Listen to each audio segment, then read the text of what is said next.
So years ago, we started managing our farm for wildlife. And one of the things that was recommended was for us to put in more fence lines. Well, I didn't want to put in any more fences, but I didn't mind putting in more fence lines. So that's what this is. This is about a 1/4 mile of artificial fence line. It's composed mostly of sweet gum, blackberry. It's got all kinds of underbrush in it, and honeysuckle.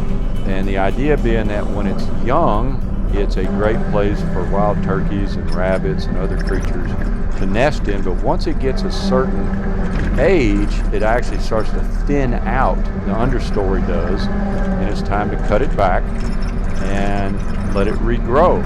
So this was the year we had to do the cutback. Using our Paladin Brushmonster, it is a true beast. It's rated to cut down 12-inch trees. It's got carbides on the bottom of the disc. It's got A200 hardened swiveling blades on top of the disc. You cut the top of the tree off, and then you listen to that rumble, and that's me grinding what's left of the stump to the ground. Basically, the tree is now vaporized.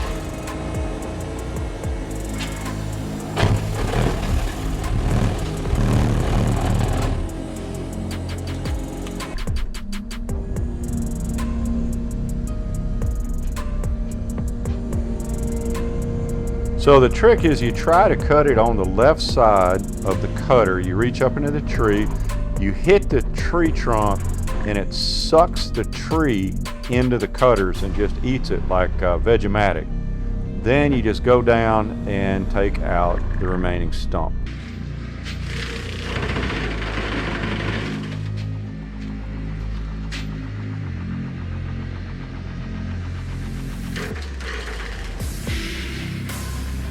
You know, it doesn't always happen the way it's supposed to. Sometimes you'll get a tree that kind of falls a little funky.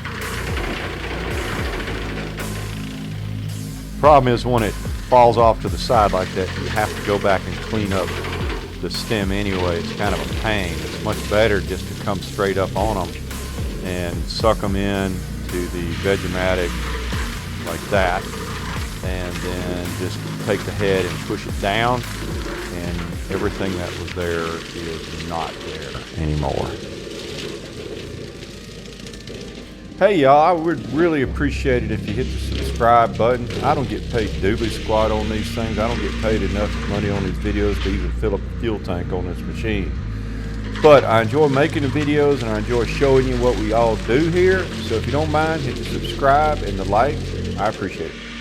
So one of the things you really have to watch out for is when you're reaching high up into the tree, that the angle of the cutter head is not such that it will sling the debris right into the door or the glass of my track loader. That would kind of ruin my day. You'll see pieces of debris flying off this cutter several hundred feet.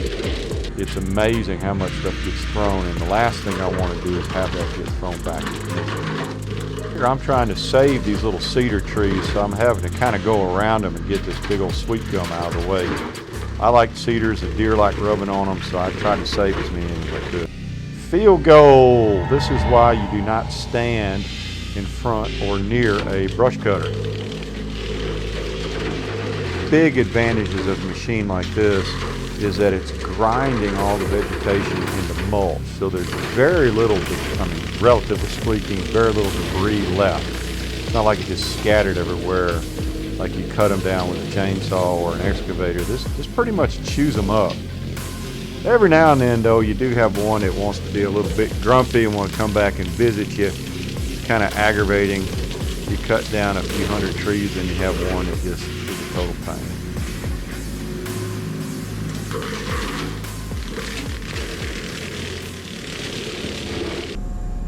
Here's a nice size one. I guess I'd give it about an 8-inch diameter.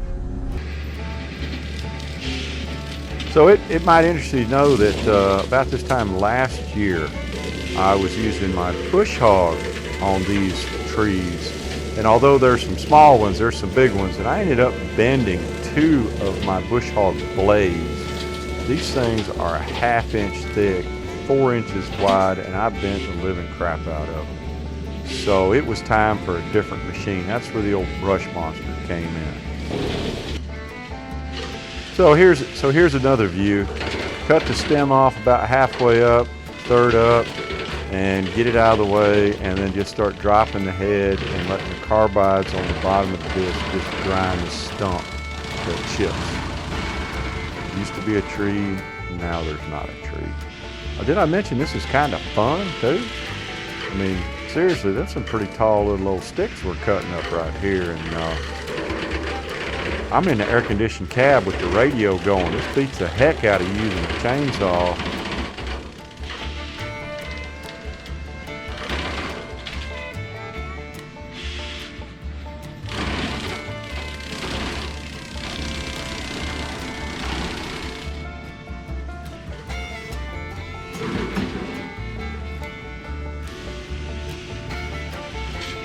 I know what you're thinking. You think I'm going to take that little stump out first, but I'm going to knock this one tree down, get it out of the way because it's right here, and then I'm going to go hit that stump.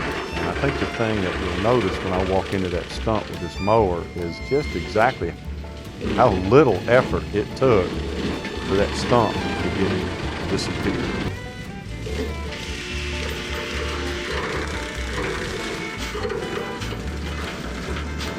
I think right about here, my little GoPro was starting to get a little scared.